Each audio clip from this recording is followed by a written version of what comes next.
Okay, laksan po natin yung mga boses natin para marinig po nila, ha? Yung mga bibig kasi natin, ha? Okay, madali lang to. Ito yung lang ito, tinatawag namin tongue twister. Okay, wala kayong ibang sasabihin, gagayahin nyo lang yung sasabihin ko, ha?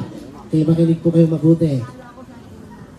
Okay, sasabihin lang ninyo, ganito lang po, suman, siomay, siopaw. Okay, simulan ko muna kay Kuya. Dahan-dahan muna, sample pa lang to. Suman, siomay, siopaw.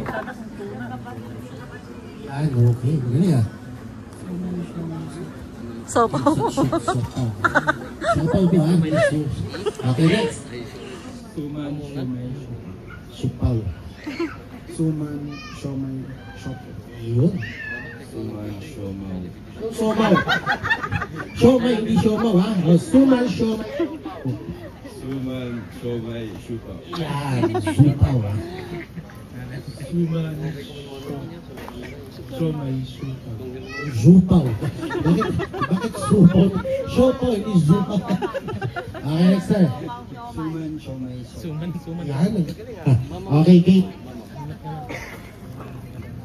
Okay, ito na. Pag nakuha ninyo yung tamang